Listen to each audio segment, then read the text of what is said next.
Fellow students, it is now my pleasure to welcome and introduce two distinguished Commonwealth young leaders from the GTHA. Like you, they were students one day who enthusiastically participated in the many forums that the Commonwealth had to offer. They are here today to share with you their expectations and the opportunities that sports, volunteerism, and civic engagement has to offer, and how these opportunities can be rewarding experiences. Our first speaker is a field hockey player who has participated in 2 Olympic Games, 2 World Cups, 3 Indo World Cups, 5 Pan American Games, 4 Commonwealth Games, and was the Canadian flag bearer in the New Delhi Commonwealth Games in 2010, and has had the distinction of being the most capped player for Canada, participating in over 400 games. I present to you Mr. Ken Pereira from Markham, Ontario, and a new dad for 1-year-old. Over to you, Ken. Thank you, Colin. Good afternoon, everyone. Good afternoon, Your Honor. Hopefully all of you are doing well, considering the situation we all are in. I'm a real rookie at this Zoom stuff, so I hope this works out okay. I was just thinking at your age what I was doing. And from what I remember from a very young age, when I watched my first Olympic Games on TV, that was something I really wanted. To be an Olympian, to represent my country at the highest level was my dream. I wasn't sure what sport, but I knew it was going to be the Summer Games because I wasn't a fan of the cold weather. As a kid growing up with 2 older brothers, we played every sport imaginable. I was into everything, but my favorite sport was playing ice hockey from the age of 6 to 16. And it was soon after my 16th birthday that I was introduced to the sport of field hockey. And I knew this was a sport that was going to help me achieve my dream, and I never looked back. My first game for Canada was in 1993 at the age of 20.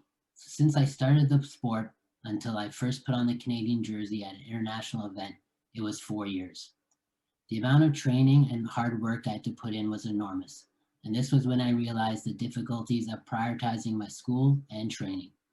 It took a lot of discipline, sacrifice to balance the two, though deep down inside, all I wanted to do was train and play hockey. But I knew there was no way my parents would let me do this, which I also knew wasn't the smartest thing. So I worked very hard at both, with very little time for other things, but this is what I really wanted. There were of course setbacks at times, but I had to persevere and fight through it. Just after my first tour with the junior national team, my coach told me I was too small and probably would never play for Canada. You guys can't tell on Zoom, but I'm only 5'6" and about 130 pounds. That was something I refused to accept, so I trained more often and harder, doing cardio and weights. I did solo trainings on the field to sharpen my skills and become a better, stronger player. All of this extra hard work paid off because 1 year later, I was on the senior squad and my dream was in reach. At this time, I was also attending Centennial College in the business administration program. Due to my commitments with the Canadian team, I was only able to attend school 1 semester a year. So for the next 3 years, I had to balance school along with my hockey career. In 1995, I went to my first Pan American Games in Argentina, which is also an Olympic qualifier if you win it. And in 1998, my first Commonwealth Games in Malaysia and World Cup in Holland. But in 1999, at the Pan Ams, my dream was about to come true. We won the finals against Argentina, and I scored the only goal that clinched our spot into the 2000 Sydney Olympic Games. I was ecstatic and couldn't believe I was this close to my dream. However, I had a hard year ahead of me with domestic training, travel tours, so I decided to take the year off school and put everything I had into becoming an Olympian and helping my team be prepared and doing the best we could at the Games. It was one of the best years of my life, and the Olympics were an incredible experience. The village, the different people you meet from all over the world, learning about different cultures, learning a few words in other languages, the high level of competition, the crowds of people asking for autographs, everything was just so special and something I'll never forget. After returning from Sydney, my goal was to go back to another Olympics. But I had one thing to do first, and that was finish my degree at Centennial College, which I did the following year in June of 2001. Now with a degree under my belt, I was ready to become a 2-time Olympian. I would love to tell you guys all the stories and tournaments I've been to, but playing on the Canadian team for over 25 years, that may take some time. Plus, I was told I only had a few minutes to speak to you guys. However, before I wrap up, I do want to let you know how special playing in 4 Commonwealth Games were for me. The Commonwealth Games were something really special. Our whole team always looked forward to it. It was very fun, very competitive in the sport of field hockey. 5 teams out of the top 10 in the world were at the Commonwealth Games. I also got to visit some really cool places that hosted the 4 games that I competed in: Malaysia, England, Australia, and India. It's also the first multi-sport games that was fully inclusive of pair athletes, which I think is totally amazing. However, one game was very special to me, and that was the 2010 Commonwealth Games in Delhi, India, the birth country of my parents. And I was chosen as Canada's flag bearer, the first team athlete to get that honor. When I received the phone call, I was in total shock and didn't believe it. To lead your country of about 300 or 400 athletes and coaches into opening ceremonies, waving the flag around for the world to see, just gave me goosebumps on the phone. The next few days were hectic. All the phone calls, emails I received, plus my parents receiving hundreds of emails from family and friends in India. Everything blew up so quick. The second I arrived in Delhi, I felt like a Bollywood star. Media coverage was insane. Journalists, photographers, press conferences, it was all so unreal. Then when the day arrived of the opening ceremony, I was on cloud 9. The excitement of my family and friends at home watching. My mom was in the stands screaming.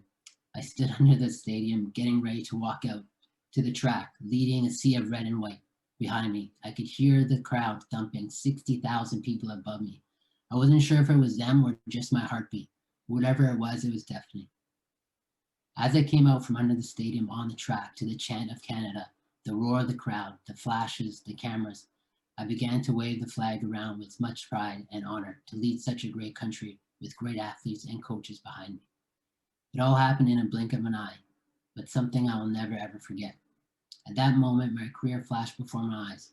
All the hard work, sacrifice, long hours of training and studying, it was all worth it.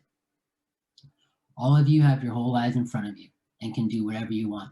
No matter what you decide to do in life, pursue it with passion, excitement, and happiness. If you get knocked down, get back up. Don't let anyone, anything get in the way of your dream or goal of what you want. I chose sports and it opened many doors and gave me plenty of opportunities.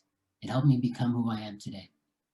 I'm now a medical responder, and I also give back to the game that has helped me so much by coaching, running hockey clinics, umpiring games, and helping kids with the fitness side of the sport.